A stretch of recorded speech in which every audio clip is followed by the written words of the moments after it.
Juanito Valderrama, la voz sagrada de una España devota, ocultaba tras su sombrero cordobés una doble vida que desafió a Dios y a la ley. Mientras el país lloraba con sus coplas, él abandonaba a su esposa legítima y a sus hijos para huir con Dolores Abril, una joven 20 años menor que se convirtió en su perdición y su salvación. ¿Cómo logró el ídolo nacional burlar la cárcel por adulterio mientras despilfarraba fortunas enteras en la ruleta y consumía su alma entre celos enfermizos que nadie veía en el escenario? Detrás de las risas de peleas en broma se escondía un drama de hijos no reconocidos, hoteles clandestinos para evitar a la Guardia Civil y una primera esposa condenada al silencio y la humillación pública. Hoy abrimos el expediente prohibido que la censura intentó borrar. Prepárate para descubrir cómo el hombre que cantaba al honor vivió en el pecado más absoluto, y qué precio terrible pagaron realmente cuando se apagaron los focos y quedaron a solas con sus demonios. Para entender la tormenta, primero hay que mirar las nubes que la formaron. Y nuestra historia comienza lejos de los focos, en la tierra dura y seca de Jaén. Corría el año 1916. Una época en la que nacer en un pueblo como Torre del Campo era casi una condena a vivir y partir de este mundo con las manos llenas de callos y la espalda doblada por el sol. En ese escenario de olivares infinitos y silencio roto solo por el viento, llegó al mundo Juan Valderrama Blanca. No nació en cuna de oro, ni mucho menos. Su familia era humilde, gente de campo, de principios férreos y bolsillos vacíos. Su padre, un hombre de aquellos tiempos, serio, de pocas palabras y mirada severa, tenía un plan muy claro para su hijo: el campo. Para él, la vida era trabajar la tierra, sudar de sol a sol y traer el pan a casa. Cualquier otra cosa eran pájaros en la cabeza. Pero el pequeño Juan tenía un problema, o quizás una bendición disfrazada. Desde que tuvo uso de razón, sentía que el aire de los olivares se le quedaba pequeño. Mientras los otros niños aprendían a manejar la azada, él se escapaba mentalmente. Cuentan los más viejos del lugar que, siendo apenas un crío de 6 o 7 años, ya se le escuchaba tararear entre los surcos. No cantaba canciones infantiles, no. Cantaba lo que escuchaba a los mayores en las tabernas, coplas de dolor, de amores lejanos, con una afinación que hacía que los campesinos detuvieran su faena y se preguntaran de dónde sacaba aquel chiquillo esa voz de viejo. Sin embargo, en casa, esa afición no era vista con buenos ojos. Los artistas son gente de mal vivir, gente de paso, le decía su padre, intentando quitarle esas ideas de la cabeza. Imaginen la tensión en esa casa humilde. Un padre que quiere que su hijo tenga un oficio de hombre, y un hijo que siente que si no canta, se ahoga. Esa incomprensión paterna fue la primera gran herida de Juanito, una herida que, curiosamente, le dio la fuerza para rebelarse. La pobreza de aquellos años 20 no era poética, amigos míos, era cruel. Había días en que la cena era poco más que un deseo, y fue precisamente esa necesidad, ese rugido en el estómago, lo que empujó a Juanito a tomar su primera gran decisión. Se dio cuenta de que su voz no solo servía para espantar la soledad del campo, sino que podía ser una moneda de cambio. Empezó a escaparse para cantar en fiestas de pueblos cercanos, en bodas, en bautizos, donde le dejaran. A cambio, a veces recibía unas monedas, otras veces simplemente un plato de comida caliente. Y ahí, viendo cómo la gente se emocionaba con su cante, entendió que su destino no estaba escrito en la tierra, sino en las tablas de un escenario. Pero justo cuando Juanito empezaba a soñar con volar, el cielo de España se oscureció de golpe. Llegó el año 1936, y con él el conflicto fraterno que partió al país en dos mitades sangrantes. La tragedia nacional no entendía de arte ni de sueños, atrapaba a todos por igual. Juanito, joven y lleno de vida, se vio arrastrado al torbellino. Fue movilizado, como tantos otros muchachos que no sabían por qué tenían que empuñar un fusil contra sus hermanos. Pero aquí sucede algo extraordinario, algo que nos habla del poder casi mágico de su talento. En medio del horror, del frío de las trincheras y del miedo constante a que un proyectil marcara su final fatídico, Juanito encontró un escudo: su garganta. No era un soldado cualquiera. Pronto, tanto compañeros como mandos se dieron cuenta de que aquel muchacho de Jaén tenía un don. En las noches más oscuras, cuando el silencio era presagio de fatalidad, Juanito cantaba. Su voz se elevaba sobre el miedo, recordando a aquellos hombres rudos, sus casas, sus madres, sus novias lejanas. Cuentan que, en más de una ocasión, su cante sirvió para detener, aunque fuera por unos minutos, la barbarie mental de la contienda. Formó parte de lo que llamaban cuerpos de operaciones, grupos artísticos improvisados que iban de frente en frente intentando elevar la moral de la tropa. Pero no se engañen, no era una gira de placer. Vio cosas que ningún hombre debería ver. Vio a amigos con los que compartía el rancho por la mañana partir de este mundo antes de la caída del sol. Vio la fragilidad de la vida humana. Esos años de pólvora y barro cambiaron su carácter para siempre. Le volvieron un hombre supersticioso, temeroso del destino, pero también le enseñaron una lección que aplicaría el resto de su vida. El público necesita soñar para olvidar sus pesadillas. Si podía hacer olvidar la guerra a un soldado durante 3 minutos con un fandango, podría conquistar el mundo entero.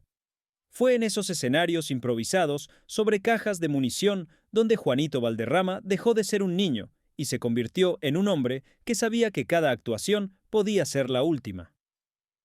Terminado el conflicto, con una España rota y hambrienta, Juanito tomó la decisión definitiva. Ir a Madrid. La capital. El lugar donde se cosían los sueños y donde también se estrellaban las ilusiones.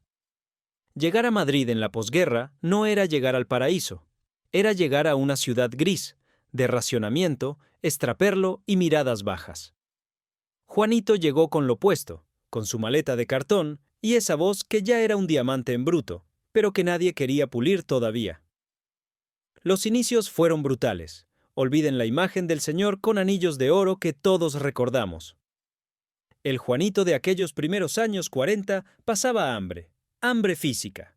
Dormía en pensiones de mala muerte, donde el frío se colaba por las rendijas y las chinches eran las únicas compañeras de cama. Tenía que cantar en cafés cantantes de tercera categoría, lugares llenos de humo y hombres amargados que bebían para olvidar, y que muchas veces ni siquiera prestaban atención al artista. Y lo más doloroso no era el hambre, sino el desprecio. En aquel entonces, el mundo del flamenco tenía sus jerarquías, sus vacas sagradas. Cuando Juanito intentaba acercarse a los grandes, a las figuras consagradas, muchas veces recibía portazos.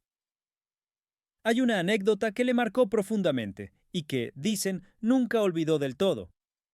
Se cuenta que intentó cantar ante la mismísima Niña de los Peines, una institución del cante, buscando su aprobación. La respuesta fue fría, distante. Le miraron por encima del hombro. Para ellos, él era un niño bonito con una voz demasiado dulce, demasiado aflamencada, pero sin la supuesta pureza gitana que exigían los puristas. «Tú no sirves para esto, chaval, vuélvete al pueblo», parecían decirle con sus gestos. Pero Juanito tenía algo que sus críticos no calcularon, un orgullo herido y una inteligencia natural para los negocios. Se dio cuenta de que los puristas cantaban para una minoría de entendidos, pero él quería cantar para el pueblo. Para la señora que fregaba escaleras, para el obrero que volvía reventado a casa. Entendió que la emoción valía más que la técnica perfecta, y así, tragándose el orgullo y las lágrimas de rabia, siguió insistiendo, actuando por 4 perras, aceptando las migajas, hasta que el destino, caprichoso como siempre, decidió darle una carta ganadora. Y entonces sucedió. No fue de la noche a la mañana. Fue una lluvia fina que caló hasta los huesos de España. Juanito empezó a grabar discos de pizarra. Su voz, limpia, potente, con esos falsetes que parecían imposibles, empezó a sonar en las radios de válvulas de todo el país. Pero el verdadero terremoto llegó con una canción. Una canción que no era solo música, era el himno de una generación rota. El emigrante. Ustedes la conocen. La han tarareado 1000 veces. Adiós mi España querida. Cuando Juanito lanzó ese tema, tocó una fibra sensible que nadie más había tocado. Millones de españoles estaban haciendo las maletas para irse a Alemania, a Suiza, a Francia, huyendo de la miseria. Juanito les puso voz a su dolor, a su nostalgia. De repente, el chico que dormía en pensiones frías se convirtió en Don Juan. Los teatros se venían abajo. Las mujeres suspiraban cuando él aparecía en el escenario con esa elegancia sobria, su traje cruzado impecable y su sombrero cordobés. El dinero empezó a entrar a raudales. Ya no había hambre, ahora había banquetes. Ya no había desprecio, ahora había aduladores que le encendían los cigarros y le reían las gracias. Juanito se convirtió en el rey de la copla. Era intocable. Tenía poder, tenía influencia. Se codeaba con lo más granado de la sociedad. Los mismos que antes le cerraban la puerta, ahora pagaban fortunas por sentarse en primera fila a verle. Pero cuidado, amigos, porque el éxito es un licor muy dulce que embriaga rápido, y Juanito estaba bebiendo de esa copa a grandes tragos. Se sentía invencible, dueño del mundo, y cuando un hombre se siente dueño del mundo, empieza a creer que las reglas de los mortales no van con él. Capítulo 5. María Vega, la esposa perfecta en la jaula de oro. En medio de este ascenso meteórico, Juanito hizo lo que se esperaba de un hombre de bien en aquella época: formar una familia respetable. Se casó con María Vega. Ella era la mujer ideal para la sociedad de entonces: discreta, hacendosa, madre abnegada, la compañera que se quedaba en casa cuidando del hogar mientras el marido salía a ganarse el pan y la gloria. El matrimonio parecía perfecto desde fuera. Tuvieron 3 hijos. Juanito les dio todo lo que él no tuvo: colegios de pago, ropa buena, una casa señorial. Ante las cámaras y las revistas, eran la estampa de la felicidad católica y apostólica. María Vega representaba la estabilidad, el puerto seguro al que Juanito volvía tras sus giras interminables. Ella era la que gestionaba el hogar, la que callaba, la que esperaba. Pero, ¿qué pasaba de puertas para adentro? Ah, amigos, aquí entramos en el terreno de las suposiciones y los rumores que se susurraban en los mentideros de Madrid. Se dice que Juanito quería a su mujer, sí, pero era un cariño tranquilo, rutinario, casi fraternal. Le faltaba el fuego. La vida doméstica, con sus horarios y sus normas, empezaba a asfixiar al artista. Juanito se aburría. Esa es la palabra cruel pero cierta. La estabilidad le aburría. Él vivía de la adrenalina del aplauso, de la emoción de la carretera. Y cuando uno se pasa meses viajando de pueblo en pueblo, durmiendo en hoteles, rodeado de admiradoras y tentaciones, la moral empieza a volverse elástica. María Vega, en su papel de esposa tradicional, probablemente intuía cosas. ¿Cómo no iba a hacerlo? El perfume ajeno en la ropa, las llegadas tardías, las excusas vagas. Pero en la España de los años 50, la mujer tenía un mandato claro: aguantar. Oír, ver y callar. Y ella callaba. Mantenía la fachada impoluta para que nadie pudiera señalar a su familia.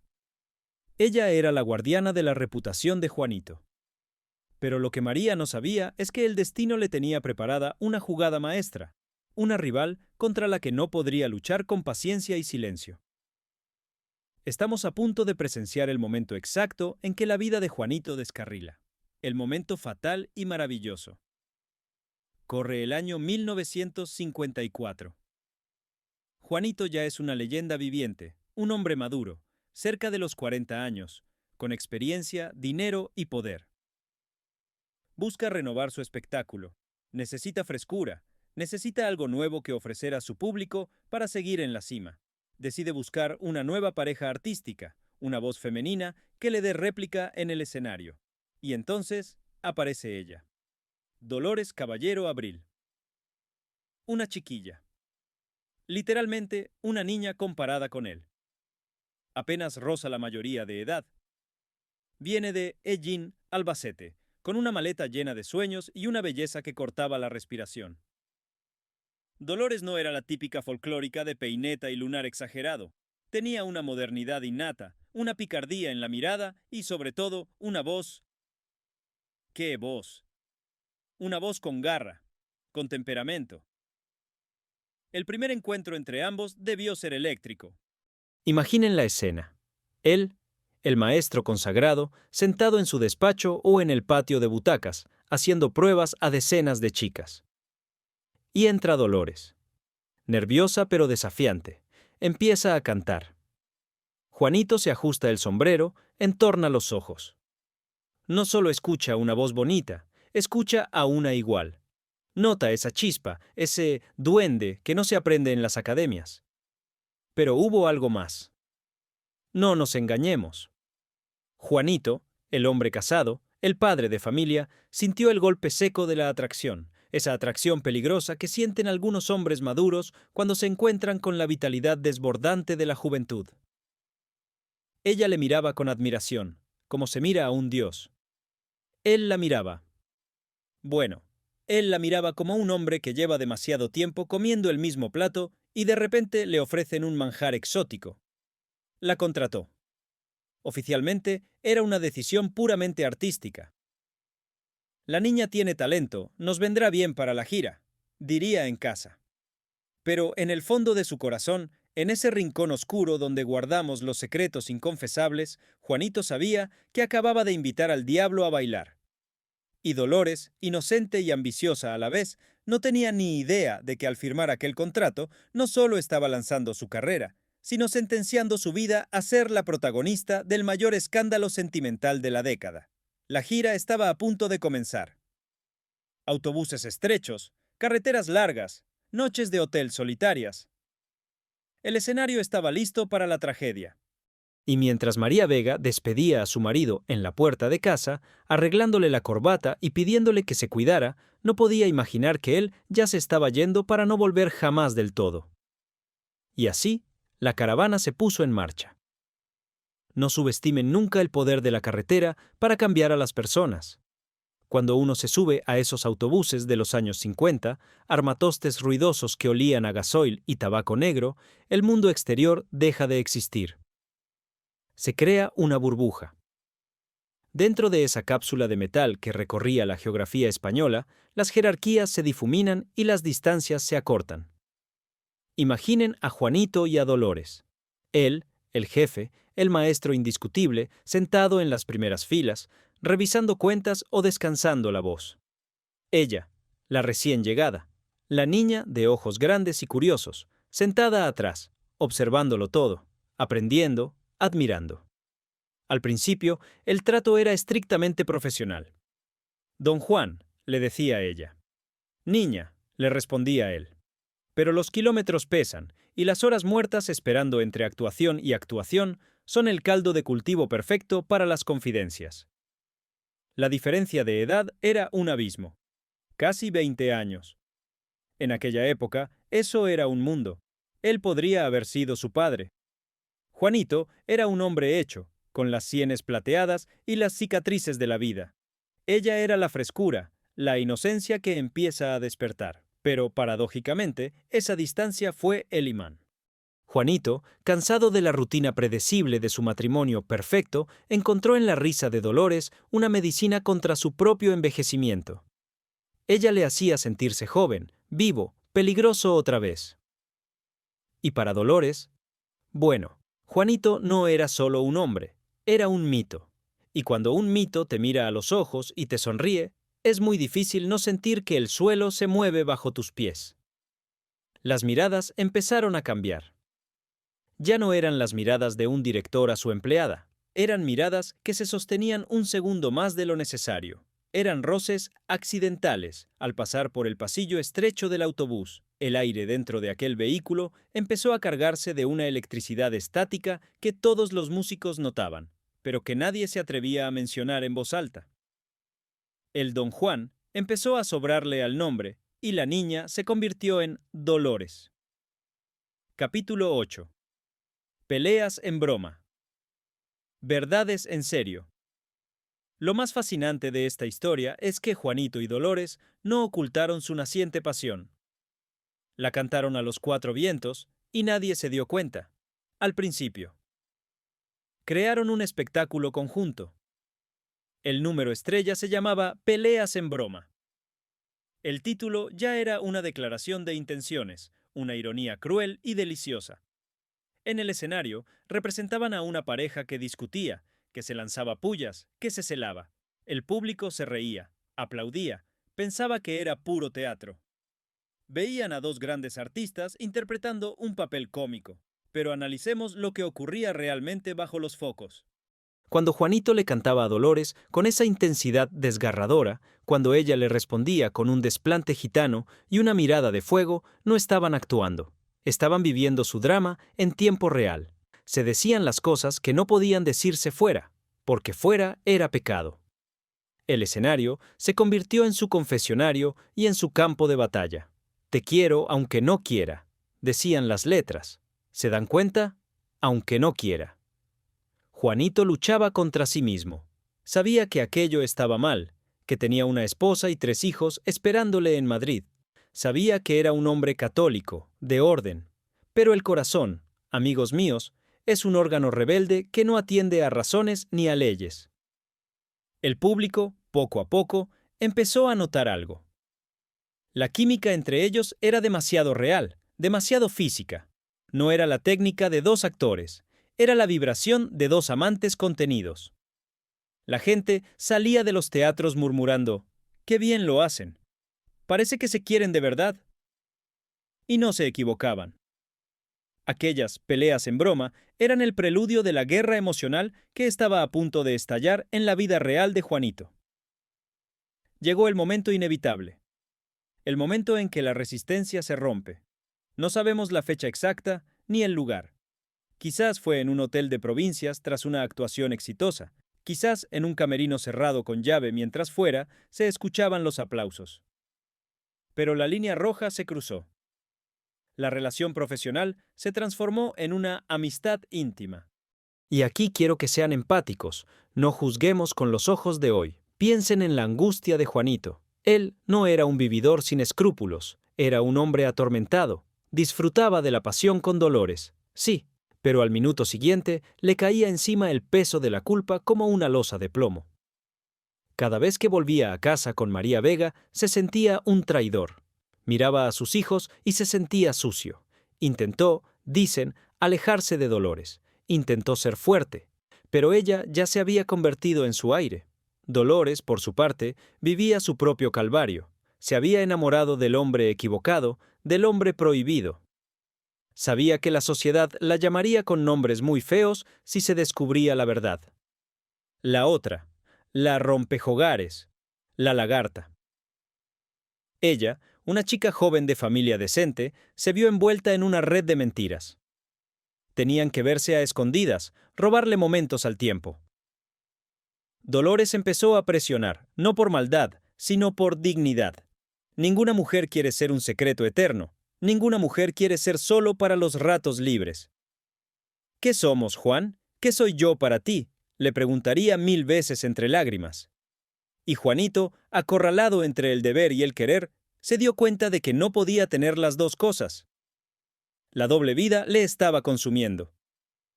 Dormía mal, comía mal, fumaba más que nunca.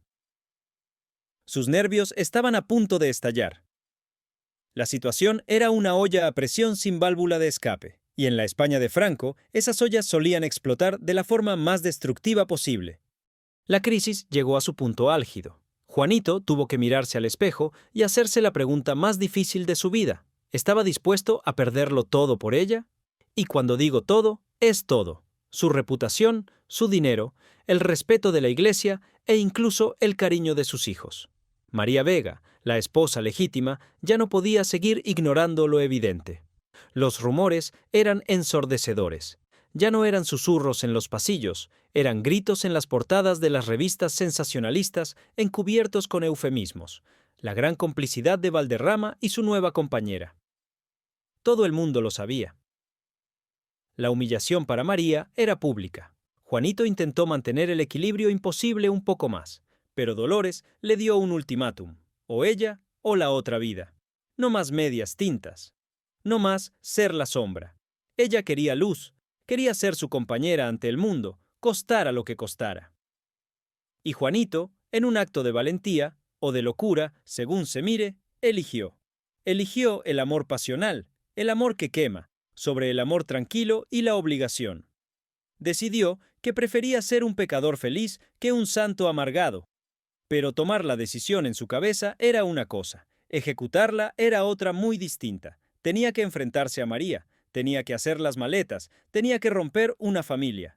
El día que Juanito Valderrama abandonó el hogar conyugal fue un terremoto doméstico de magnitud incalculable. No hay cámaras que registraran ese momento, pero podemos imaginar la escena. Las voces alzadas, los llantos ahogados, la incomprensión de los niños, la mirada de decepción infinita de María Vega. Juanito no solo se iba de casa, se estaba convirtiendo en un paria. En aquel entonces, el abandono de hogar era un delito. Sí, amigos, han oído bien. Podías ir a la cárcel por dejar a tu mujer. El adulterio estaba penado por la ley. Juanito se estaba jugando su libertad física. Salió de aquella casa con lo puesto y con el corazón en un puño, pero con la determinación de quien salta al vacío sin paracaídas. Se fue a vivir con Dolores.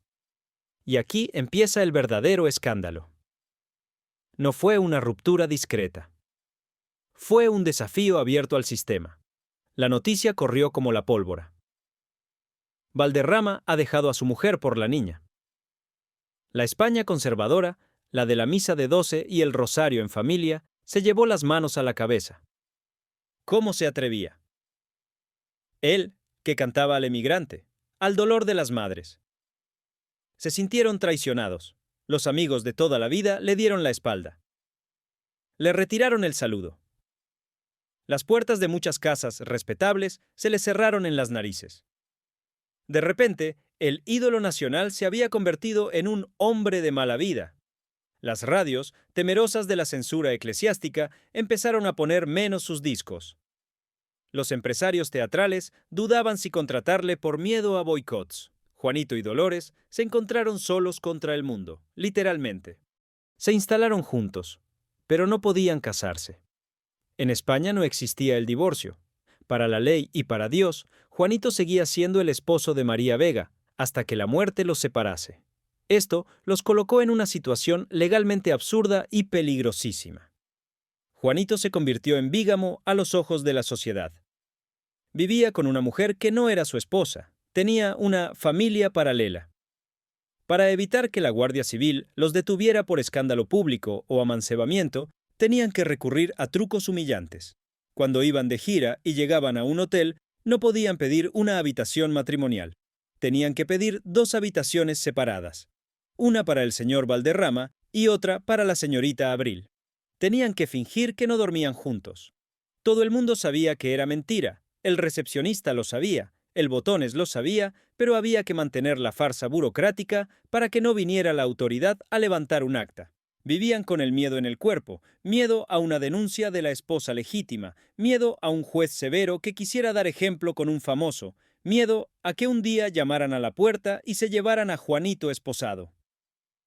¿Se imaginan vivir así? ¿Amando a alguien pero teniendo que esconderse como si fueran criminales? Esa tensión constante, ese mirar por encima del hombro, unió a Juanito y a Dolores con un pegamento indestructible. Eran ellos dos contra la hipocresía de un país entero. Se convirtieron en trinchera el uno del otro. Y fue en ese aislamiento forzoso donde se forjó la leyenda de la pareja inseparable. Pero la naturaleza sigue su curso, y el amor trajo frutos. Dolores quedó embarazada. Si la situación ya era delicada, un embarazo fuera del matrimonio era la bomba atómica social. En aquellos años, un hijo nacido fuera del matrimonio llevaba una etiqueta terrible: hijo ilegítimo, hijo natural. Esas palabras marcaban a una criatura de por vida. No tenían los mismos derechos que los hijos legítimos. Para Juanito, esto fue un golpe de realidad brutal. Él, que adoraba a sus hijos, se enfrentaba al dolor de saber que su nuevo hijo no podría llevar sus apellidos legalmente de forma sencilla. No podía inscribirlo en el registro civil como suyo sin exponerse a un proceso penal por adulterio. Dolores tuvo que vivir su embarazo casi escondida, lejos de los focos, soportando las miradas de desprecio de las matronas y los comentarios hirientes. «Ahí va la querida», decían. «Pobre criatura, la que viene en camino». Pero Juanito, genio y figura, no se amedrentó. Movió cielo y tierra. Usó todas sus influencias, todos los favores que le debían ministros, alcaldes y policías a los que había cantado gratis en fiestas privadas. Sobornó, suplicó y exigió. No iba a permitir que su sangre fuera tratada como de segunda categoría. Luchó contra la burocracia franquista con la misma ferocidad con la que cantaba un martinete. Y lo logró, a medias, con trampas legales, con reconocimientos tardíos. Pero el estigma estaba ahí. Sus hijos con Dolores crecieron sabiendo que su familia era diferente, que su amor era pecaminoso para los libros de religión del colegio. Sin embargo, en medio de este caos legal y moral, ocurrió algo inesperado. El público, ese monstruo de 1000 cabezas que tanto puede hundirte como elevarte, empezó a cambiar de opinión. Al verlos juntos en el escenario, al ver cómo Juanito miraba a Dolores y cómo ella le cuidaba, la gente empezó a perdonarles. ¿Por qué? Porque en el fondo, España es un país de románticos. Y ver a un hombre arriesgarlo todo por amor, ver a una mujer mantenerse firme contra la tempestad, acabó por ablandar los corazones más duros. Se convirtieron en los amantes rebeldes. Su pecado, poco a poco, se transformó en su mayor atractivo. La gente iba a verlos ya no solo por la música, sino para ser testigos de ese amor prohibido que había vencido a las leyes de los hombres. Es curioso cómo funciona la mente colectiva. Mientras las leyes perseguían a Juanito y a Dolores, y las beatas se santiguaban al verlos pasar, el pueblo llano, la gente de la calle, empezó a hacer algo inesperado, a quererlos más. ¿Por qué? Porque España, en el fondo, siempre ha tenido debilidad por los valientes. Y lo que Juanito y Dolores hacían cada noche sobre las tablas no era solo cantar, era un acto de resistencia. El escenario se convirtió en su único territorio libre, el único lugar donde podían gritarse su amor y su dolor sin que nadie les pudiera detener. Sus actuaciones eran casi una terapia de grupo nacional. Cuando cantaban esas coplas de amores reñidos, de celos, de pasiones que queman, el público sabía que no estaban fingiendo. Sabían que, detrás de la letra, había una verdad sangrante. Las mujeres, muchas atrapadas en matrimonios grises y sin amor, miraban a Dolores con una mezcla de envidia y admiración. Ella se había atrevido a romper las cadenas. Ella estaba viviendo la gran novela romántica que todas soñaban leer. Y Juanito se transformaba. Ya no era el hombre bajito y preocupado por las denuncias. Con el micrófono en la mano, era un gigante que desafiaba al destino. Cantaba con una rabia nueva, con un desgarro que antes no tenía. El sufrimiento de la clandestinidad le dio a su voz una profundidad abismal. La gente pagaba la entrada no solo para escuchar música, sino para ver si, en algún momento, se les escapaba un gesto, una mirada que confirmara todo lo que se rumoreaba. El morbo, amigos, llenaba teatros tanto como el talento, y ellos, listos como el hambre, supieron capitalizar ese morbo para sobrevivir. Pero no se dejen engañar por los aplausos. Cuando el telón bajaba, la realidad les golpeaba en la cara. Eran ricos, sí. Ganaban millones de pesetas. Juanito era una máquina de hacer dinero. Compraban joyas, coches, fincas. Intentaban tapar el agujero social con lujos. Vivían en lo que podríamos llamar una jaula de oro. Tenían todo lo material, pero estaban aislados. La alta sociedad, esa aristocracia rancia y los círculos más conservadores del régimen les cerraban las puertas de sus salones. No se les invitaba a las bodas de postín, ni a las recepciones oficiales donde iban las familias bien. Eran unos apestados con la cartera llena. Imaginen la soledad de Dolores en esa época. Tenía abrigos de bisón, pero pocas amigas con quien tomar café que no la miraran por encima del hombro. Tenía una casa maravillosa, pero no podía recibir visitas de cierto nivel sin sentir el juicio silencioso. Fue en ese aislamiento donde Dolores Abril dejó de ser la niña ingenua y se forjó una coraza de acero. Tuvo que madurar a golpes. Se dio cuenta de que Juanito, a pesar de ser un genio artístico, era un hombre emocionalmente frágil, dependiente, lleno de miedos. Y ella, instintivamente, tomó el mando. Empezó a meterse en las cuentas, en los contratos, en la organización. Dejó de ser solo la amante y la compañera artística para convertirse en la matriarca, en la jefa en la sombra. Si la sociedad no les iba a dar respeto, ella se lo iba a cobrar en pesetas. Se volvió dura, exigente, Protegía a su Juanito como una leona, pero también empezó a marcarle el paso. Si estamos solos en esto, Juan, vamos a ser los dueños de nuestro destino, parecía decirle. Y así, la dinámica de poder cambió para siempre. El maestro empezó a depender de la alumna. Y ahora, prepárense para entrar en la habitación más oscura de la vida de Juanito Valderrama. Porque todo hombre tiene un secreto, y el de Juanito no era solo su situación sentimental. Había otro vicio, uno más silencioso pero igual de destructivo, que le carcomía por dentro. El juego. Sí, amigos, Juanito tenía una debilidad fatal por el azar. Los casinos, las partidas privadas de cartas, la ruleta. Ese era su verdadero talón de Aquiles. Se dice, en voz baja todavía hoy, que en una sola noche podía perder lo que ganaba en un mes de gira. ¿Por qué? ¿Qué buscaba un hombre que ya lo tenía todo en el tapete verde? Quizás era la adrenalina, la única que podía compararse a la del escenario. O quizás, y esto es lo más triste, era una forma de castigarse a sí mismo, una forma de pagar al destino por la culpa que sentía al haber dejado a su primera familia. Perder dinero era su penitencia inconsciente. Dolores sufría esto en silencio. Imaginen la angustia de ella, esperando en el hotel a que él volviera de madrugada, sabiendo que venía con los bolsillos vacíos y la mirada perdida del perdedor. Hubo noches de gritos, de súplicas. Juan, nos vas a arruinar. Juan, piensa en los niños. Pero el jugador no escucha. El jugador siempre cree que la próxima mano será la buena, que la suerte va a cambiar. Juanito, tan controlador en su arte, era un títere en manos del azar. Y aquí es donde vemos la verdadera magnitud de Dolores Abril. Ella no le dejó. No hizo las maletas. En lugar de eso, tomó las riendas de la economía doméstica con mano de hierro. Empezó a esconder el dinero, a invertir en ladrillo, bienes raíces, para que él no pudiera gastárselo en una noche loca. Ella se convirtió en su guardiana financiera, salvándole de la ruina total una y otra vez. Si el juego era un problema, los celos eran la gasolina que podía incendiarlo todo en cualquier momento. Y no hablo de celitos de enamorados, hablo de celos posesivos, antiguos, de esos que duelen en el estómago.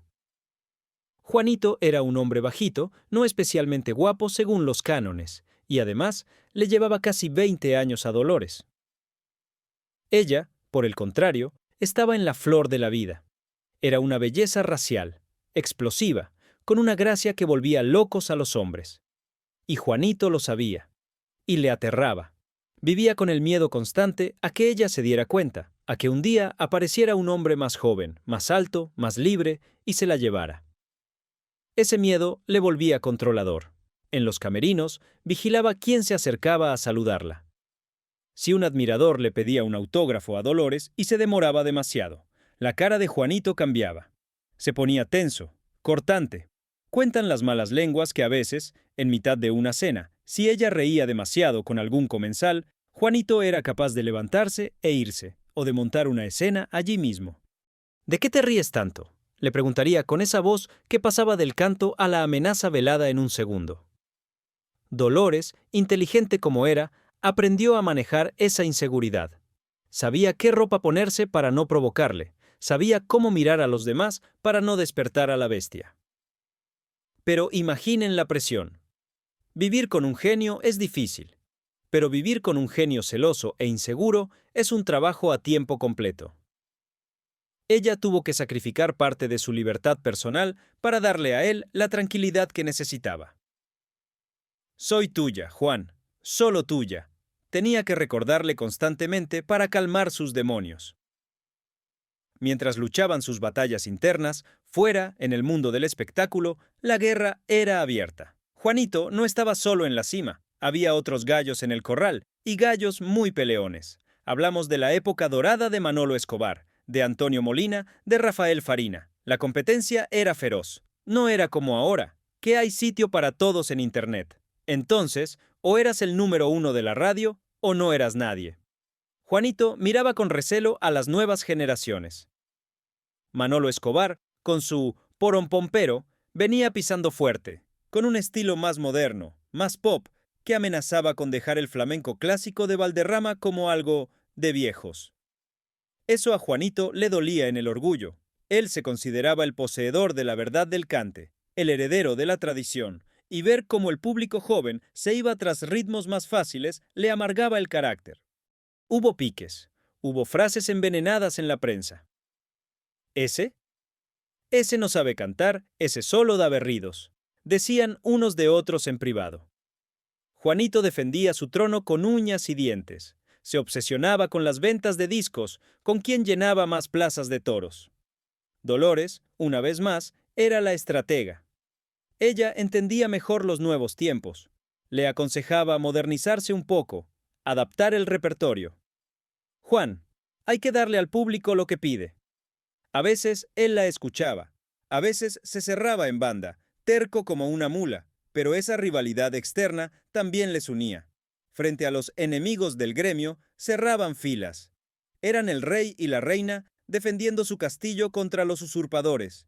Pero cuando uno vive tan rápido, tan al límite, a veces la vida te obliga a frenar de golpe. Y el frenazo fue literal y casi fatal. Ocurrió en la carretera, ese segundo hogar que tanto les había dado y que ahora venía a cobrar su peaje. Un accidente de tráfico, un amasijo de hierros, cristales rotos y silencio. El coche en el que viajaban quedó destrozado. Fue un milagro que salieran con vida. Juanito, al ver la gravedad del impacto, pensó que era el final. En esos segundos de terror, donde la vida pasa ante tus ojos, dicen que solo pensó en una cosa, en Dolores y en sus hijos. No en la fama, no en el dinero. Dolores sufrió heridas serias. Su rostro, su herramienta de trabajo, su belleza, estuvo en peligro. Para una artista, eso es una tragedia doble. La recuperación fue larga y dolorosa. Y aquí vimos a un Juanito diferente. El Juanito celoso y jugador desapareció y emergió el hombre devoto. Se volcó en cuidarla. Canceló fechas, perdió dinero, no le importó. Estuvo al pie de la cama, dándole de comer, peinándola, susurrándole que seguía siendo la mujer más hermosa del mundo, aunque tuviera cicatrices y moratones. Ese accidente fue un punto de inflexión. Les hizo ver que todo lo que habían construido, la fama, el éxito, podía desaparecer en un segundo. El miedo a perderla le hizo replantearse muchas cosas. Fue un aviso del cielo, o del destino, diciéndoles, tenéis una segunda oportunidad, no la desperdiciéis. Y vaya si la aprovecharon. Salieron de aquella experiencia más unidos, más fuertes, convencidos de que estaban destinados a estar juntos hasta el último suspiro, pasara lo que pasara. Pero amigos, el tiempo no perdona, y España estaba a punto de cambiar de color. El blanco y negro de la dictadura se desvanecía, y con la llegada de la democracia, Juanito y Dolores se enfrentarían a un nuevo reto: legalizar lo que el corazón ya había sentenciado hacía décadas. El tiempo es un juez implacable que no admite sobornos, y a mediados de los años 70, el reloj de la historia de España se aceleró de golpe. El Generalísimo, aquel hombre bajito de voz atiplada que había regido los destinos del país durante 40 años, vio cómo su luz se apagaba definitivamente en una cama de hospital. Con su partida, se abrió la caja de Pandora. España despertó de un letargo de décadas. La gente salió a la calle, se legalizaron los partidos políticos, las banderas cambiaron, y el aire empezó a oler a libertad y a tabaco rubio americano. Pero para Juanito y Dolores, este cambio trajo una nube negra inesperada. De repente, la copla, ese género que ellos habían elevado a los altares, pasó a ser vista por la juventud moderna como algo casposo, algo que olía a naftalina y a pasado oscuro. Los nuevos intelectuales, los progres de barba y pana, miraban a Juanito Valderrama no como a un artista genial, sino como a un símbolo del régimen anterior. Le acusaban, injustamente, de haber sido la banda sonora de la dictadura. Imaginen el dolor de Juanito. Él, que había cantado para sobrevivir, que había pasado hambre, que había sido un rebelde en su vida privada, ahora era etiquetado de facha por unos muchachos que no habían vivido ni la mitad que él. Sentía que le estaban robando su identidad. ¿Qué culpa tengo yo de haber triunfado cuando mandaba quien mandaba?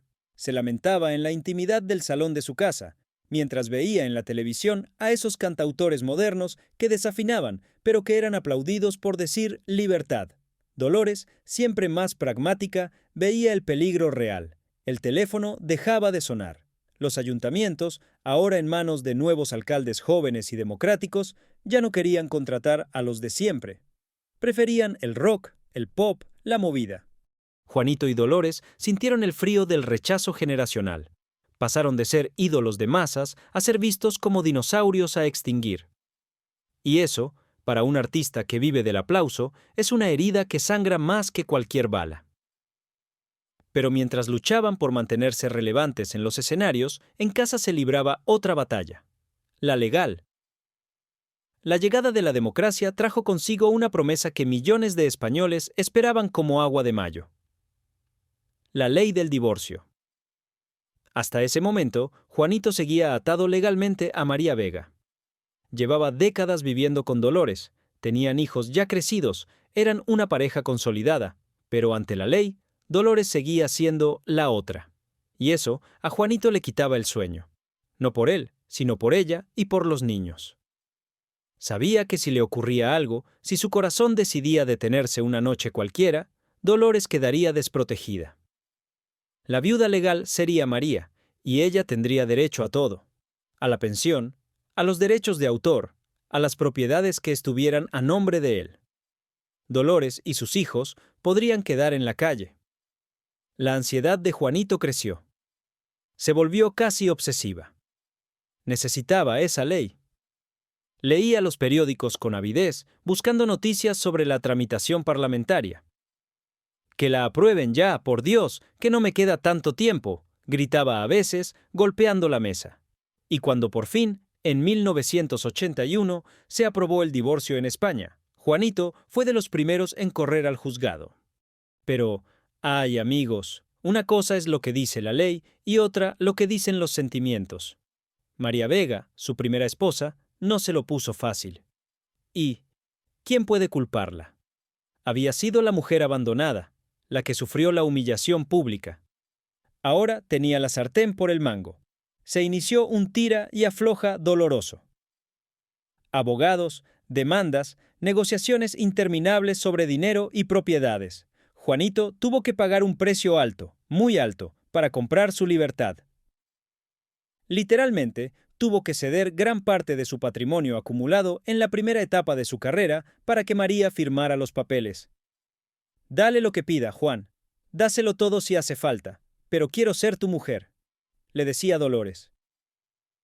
Ella no quería el dinero de la primera familia, quería el título. Quería poder decir: «Soy la señora de Valderrama», con la cabeza alta y un papel sellado por el juez que cerrara la boca a las vecinas criticonas para siempre.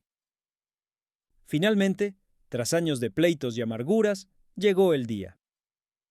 La sentencia de divorcio fue firme. Juanito era un hombre libre, libre para volver a casarse. La boda civil de Juanito Valderrama y Dolores Abril no fue un evento de grandes fastos ni exclusivas millonarias en el «Hola». Fue algo mucho más profundo, más íntimo. Fue el cierre de una herida que llevaba abierta 30 años. Se casaron por lo civil en 1987. Él ya era un anciano venerable, con el pelo blanco y la mirada cansada. Ella, una mujer madura que conservaba la belleza serena de quien ha ganado muchas guerras. No hubo vestido blanco virginal, ni arroz, ni algarabía juvenil. Hubo lágrimas. Muchas lágrimas. Cuando el juez pronunció las palabras mágicas: «Os declaro marido y mujer», Juanito se derrumbó. Lloró como un niño. No lloraba de alegría explosiva, sino de alivio, un alivio inmenso, pesado, geológico. Por fin, sus hijos dejaban de ser ilegítimos ante la ley. Por fin, Dolores dejaba de ser la concubina. Ese papel firmado era su victoria contra la moral de la dictadura, contra la hipocresía de la Iglesia, contra los que decían que lo suyo era un capricho pasajero. Un capricho que había durado 3 décadas y traído hijos al mundo. Al salir del juzgado, Juanito apretó la mano de Dolores con tal fuerza que los nudillos se le pusieron blancos. No hizo falta que dijera nada. Ese apretón decía: «Lo conseguimos, niña. Hemos ganado». Con los papeles en regla, Ocurrió algo curioso. La sociedad española, esa misma que años antes les había dado la espalda por pecadores y que luego les había tachado de antiguos, volvió a enamorarse de ellos. En los años 80 y 90 hubo un revival de la copla. Carlos Cano y otros artistas reivindicaron el género. Y de repente, Juanito Valderrama fue redescubierto. Ya no era el facha, ahora era el maestro. Era una leyenda viva, el último eslabón de una cadena de oro que unía el flamenco antiguo con el moderno. Dolores disfrutó de esta etapa como nadie. Se convirtió en la gran dama de la canción. Ahora, cuando entraba en un restaurante o en un teatro, lo hacía con la seguridad de quien tiene todos los papeles en regla. La querida se había convertido en la matriarca respetable. ¿Y Juanito? Juanito vivió una segunda juventud artística. Le hacían homenajes en televisión. Los jóvenes flamencos, como Enrique Morente o Camarón, le besaban la mano. Él, que había temido el olvido, se vio rodeado de respeto. Pero había algo que no cambiaba: su dependencia de Dolores. Ahora, más que nunca, ella era sus ojos y sus manos. Juanito empezaba a tener achaques. La salud le daba avisos serios. Dolores se convirtió en su enfermera, su chofer, su manager y su memoria. En las entrevistas de esa época se veía la dinámica tierna y brutal a la vez. Él empezaba una frase y se quedaba en blanco, y ella la terminaba. Él se ponía nervioso si no la veía cerca. ¿Dónde está la Dolores?, preguntaba constantemente si ella salía de la habitación un minuto. Era un amor simbiótico. Se habían fundido en un solo ser. Sin embargo, la sombra del final empezaba a alargarse. Juanito sabía que el tiempo de descuento había empezado. Y tenía un último deseo, una última voluntad que quería cumplir antes de emprender el viaje sin retorno. Quería morir cantando. No quería apagarse en una cama de hospital, conectado a máquinas frías. Quería que su último aliento fuera una nota sostenida, un quejío que quedara flotando en el aire para siempre. Y Dolores, fiel escudera, se prometió a sí misma que haría todo lo posible para que su hombre, su tormento y su gloria se fuera como un rey. Llegamos a los años 90 y principios del nuevo milenio. Juanito Valderrama ya no es aquel joven impetuoso de pelo negro engominado. Es un anciano venerable, un patriarca de pelo blanco y andares lentos. Pero, amigos, dentro de ese cuerpo frágil rugía todavía el mismo león de siempre. La mayoría de los hombres de su edad, después de una vida de carreteras, tabaco y noches en vela, soñarían con retirarse a una finca, sentarse en una mecedora y ver crecer a los nietos. Pero Juanito no era la mayoría. Juanito tenía terror al silencio. Para él, dejar de cantar era dejar de respirar. Dolores, que le conocía mejor que nadie, intentaba frenarle. Juan, descansa. Juan, ya no tienes nada que demostrar. Juan, quédate en casa. Pero él se rebelaba como un niño caprichoso. Si me quitas el cante, Dolores, me quitas el aire, le respondía con los ojos húmedos. Era una lucha constante entre la prudencia de ella y la necesidad vital de él. Juanito necesitaba el aplauso como un diabético necesita su insulina. Sin esa droga auditiva, se marchitaba en el sofá. Así que, contra todo pronóstico médico y familiar, el viejo león seguía aceptando galas. No importaba si tenía que viajar 5 horas en coche, no importaba si le dolían los huesos con la humedad. Cuando veía el cartel con su nombre, se le quitaban todos los males. Capítulo 25. Cuando el cuerpo traiciona al genio. Pero la biología, cruel y exacta, empezó a pasar su factura. Los años de cigarrillos, de estrés, de noches sin dormir esperando una carta buena en el casino. Todo eso se cobró su precio. Su salud comenzó a resquebrajarse como un edificio antiguo. Empezaron las visitas frecuentes a esas habitaciones blancas de hospital que tanto odiaba. Los médicos movían la cabeza con preocupación. Su corazón, ese motor que había latido a ritmo de bulería durante 80 años, estaba cansado. Sus pulmones, fuelles de acero que habían sostenido notas imposibles, pedían tregua. Dolores se convirtió en su sombra protectora. Ya no era solo su esposa y manager, era su enfermera, su bastón, su memoria. Ella le controlaba las pastillas, le abrigaba el cuello con bufandas de lana, le prohibía hablar antes de las actuaciones para reservar la voz. Verlos llegar a los teatros en esa época era una lección de amor incondicional. Él bajaba del coche despacito, apoyado en el brazo de ella. Caminaba arrastrando un poco los pies, con la mirada perdida a veces. Parecía un anciano indefenso. La gente que lo veía entrar por la puerta de artistas pensaba, «Pobre hombre, ya no está para estos trotes». Pero, ay, amigos, ocurría el milagro. El milagro sucedía en el momento exacto en que pisaba las tablas. Lo he visto con mis propios ojos, y quien lo haya visto no me dejará mentir. En el camerino, Juanito podía estar tosiendo, pálido, quejándose de que le dolía hasta el alma. Dolores le ayudaba a ponerse la chaqueta, le ajustaba el sombrero cordobés, su corona de rey, y le daba un beso en la frente como quien bendice a un guerrero antes de la batalla.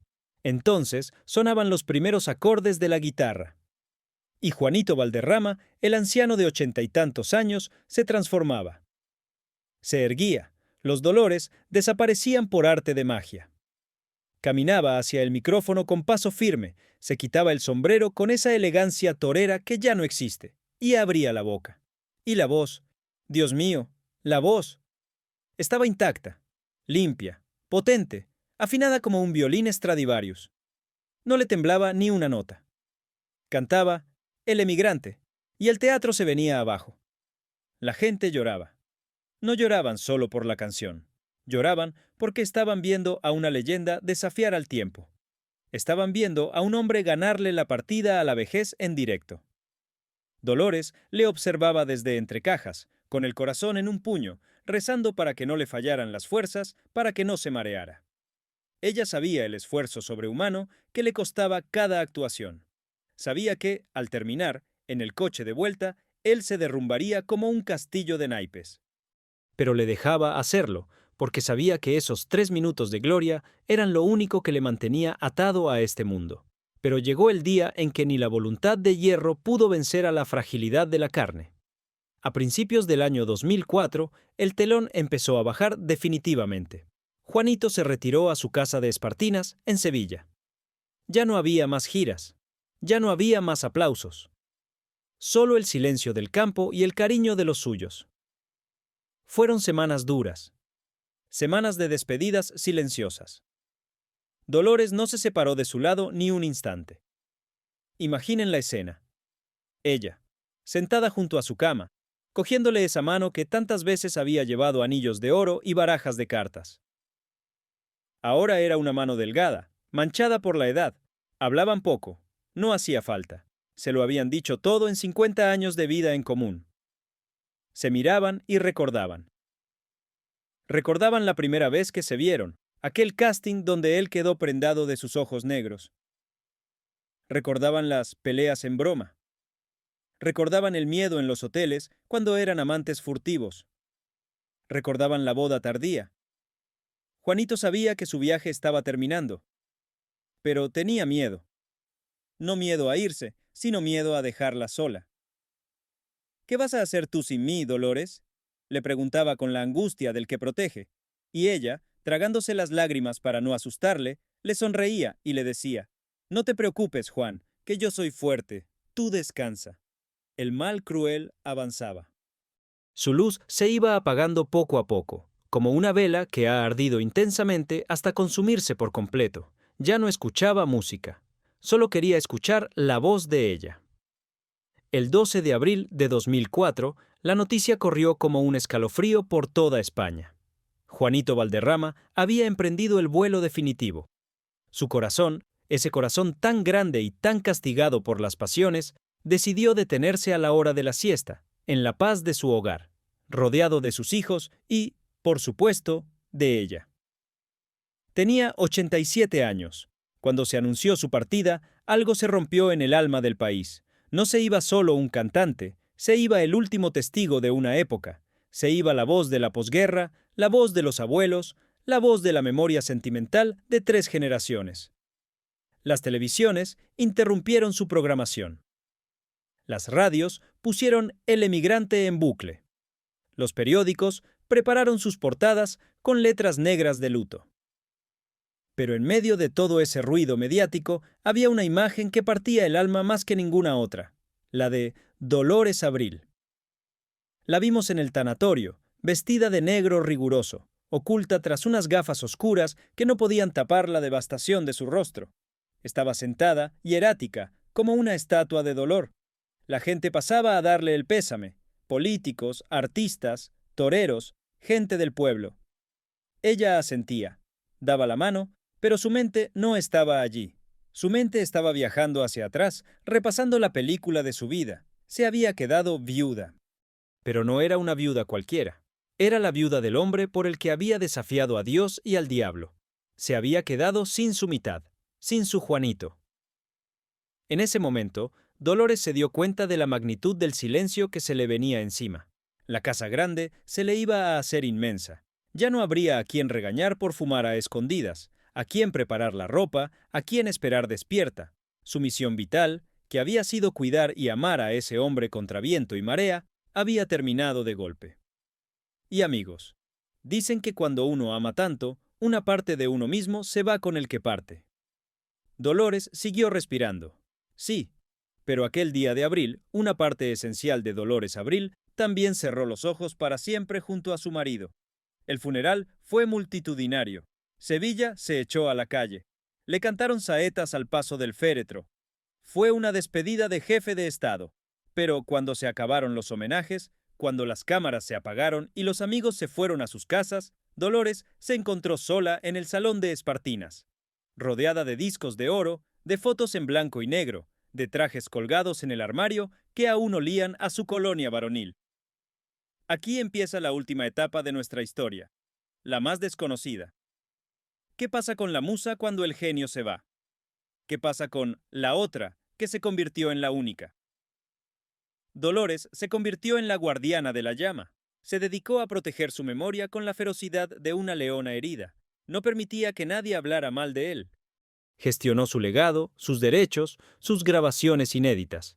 Pero los que la conocieron en esos años dicen que su mirada cambió. Se volvió más triste, más ausente. Seguía siendo una mujer elegante, guapísima para su edad, pero le faltaba el brillo. Vivía esperando el reencuentro.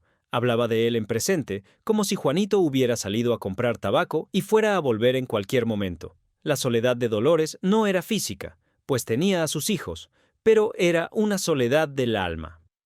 Nadie, absolutamente nadie, podía entender lo que ellos dos habían vivido. Ese secreto compartido de haber sido los amantes más famosos y perseguidos de España era un vínculo que ni siquiera el final fatídico podía romper. Los años que siguieron a la partida de Juanito fueron extraños para Dolores. Imaginen una casa inmensa, llena de ecos, donde cada rincón, cada mueble, cada fotografía enmarcada en plata le recordaba lo que había perdido. Espartinas se convirtió en su santuario y a la vez en su prisión dorada.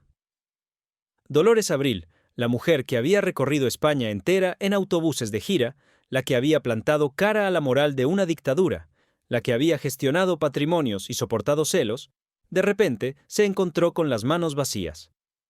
Su trabajo de toda la vida había sido Juanito: cuidarle, amarle, protegerle, reñirle.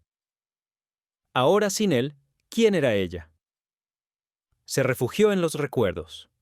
Dicen los allegados que pasaba horas escuchando sus discos antiguos. Se sentaba en el sillón favorito de él, cerraba los ojos y dejaba que esa voz inconfundible llenara el salón.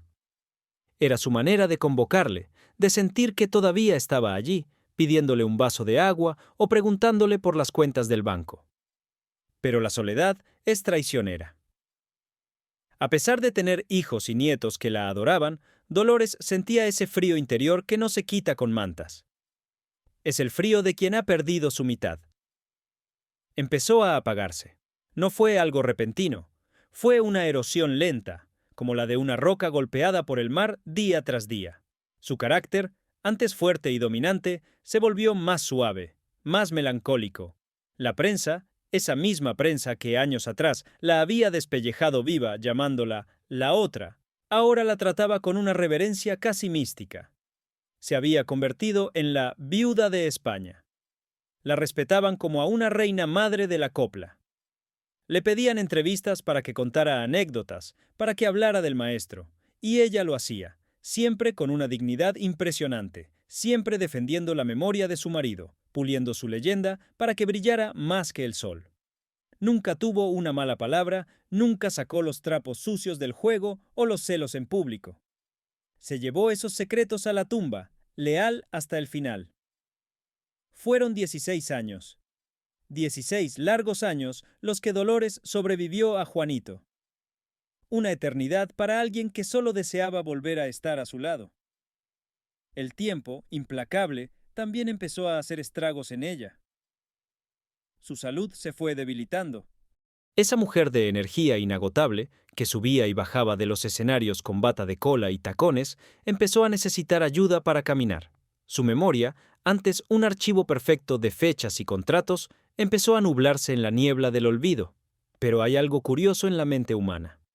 A veces olvidas lo que comiste ayer, pero recuerdas con una claridad fotográfica el color del traje que llevaba tu amor el día que lo conociste. Dolores se aferraba a esos recuerdos lejanos. En sus últimos tiempos, dicen que hablaba con él. Mantenía conversaciones en voz baja con un interlocutor invisible. ¿Te acuerdas, Juan, de aquella noche en el Teatro Calderón? Le susurraba al aire. Para los que la rodeaban, era triste verla consumirse, pero para ella, quizás era un consuelo. Se estaba preparando. Estaba haciendo las maletas espirituales para el viaje final. Ya no tenía miedo. ¿Qué miedo iba a tener si al otro lado la estaba esperando él, seguramente impaciente, mirando el reloj y preguntando por qué tardaba tanto la niña? La pandemia del año 2020 trajo un silencio aún más profundo al mundo, y en medio de esa quietud global, Dolores decidió que ya había esperado suficiente. Su cuerpo, cansado de luchar, dijo basta. Pero no fue una derrota, fue una liberación. El 25 de octubre de 2020, Dolores Abril cerró sus ojos negros para siempre. Tenía 81 años. Se fue discretamente, sin hacer ruido, como quien se escabulle de una fiesta que ya se ha terminado hace rato. La noticia de su partida no causó el mismo terremoto mediático que la de Juanito, porque el mundo había cambiado mucho y las nuevas generaciones apenas sabían quién era esa señora mayor. Pero para los que conocían la historia, para los que sabían de verdad lo que significaba ese nombre, su partida marcó el fin definitivo de una era. Con ella se fue la última testigo de aquel amor prohibido. Se fue la mitad de la naranja. Y aunque la tristeza embargó a su familia, había una sensación subyacente de paz, casi de alegría secreta, porque todos pensamos lo mismo. Por fin están juntos. Imaginen, si me permiten la licencia poética, ese reencuentro. Imaginen a Juanito, con su sombrero de ala ancha, esperando en algún lugar más allá de las estrellas, paseando nervioso, fumando un cigarro imaginario. Y de repente, verla llegar. Ya no como la anciana frágil de los últimos días, sino como la joven radiante de los años 50, con su flor en el pelo y esa sonrisa desafiante. Imaginen el abrazo. Ese abrazo que habían tenido que esconder en hoteles de carretera, ese abrazo por el que habían pagado un precio tan alto. Ahora, por fin, nadie les podía juzgar. Ahora eran libres de verdad. La enterraron junto a él, por supuesto, en el cementerio de Torre del Campo. No podía ser de otra manera. Comparten la misma lápida, el mismo suelo, el mismo cielo. Ni la muerte, ni las leyes, ni los hombres pudieron separarlos. Al final, ganaron ellos. Su amor fue más fuerte que la moral de una época, más fuerte que el escándalo, más fuerte que el tiempo. Capítulo 33. El veredicto de la historia. Y ahora, queridos amigos, llegamos al final de este viaje. Hemos recorrido las luces y las sombras de Juanito Valderrama y Dolores Abril. Hemos visto la gloria de los aplausos y la miseria de la culpa. Hemos visto el dinero a espuertas y el vacío de la soledad. ¿Qué nos enseña esta historia? Nos enseña que el talento no te libra de ser humano, con todas sus debilidades. Juanito fue un genio del cante. Sí, una garganta prodigiosa que nace una vez cada 100 años. Pero también fue un hombre lleno de miedos, celoso, Jugador, un hombre que hizo daño a su primera familia buscando su propia felicidad. No fue un santo, fue un hombre de carne y hueso que cometió errores gigantescos. Pero también nos enseña algo sobre el coraje. El coraje de Dolores Abril, una mujer que se jugó su reputación y su futuro por un amor en el que nadie creía. Una mujer que aguantó carros y carretas, que soportó el título de querida con la cabeza alta hasta convertirlo en el de esposa. Ella fue la verdadera heroína de esta novela. Sin ella, Juanito se habría perdido en sus propios demonios mucho antes. Ella fue su ancla, su brújula y su salvavidas.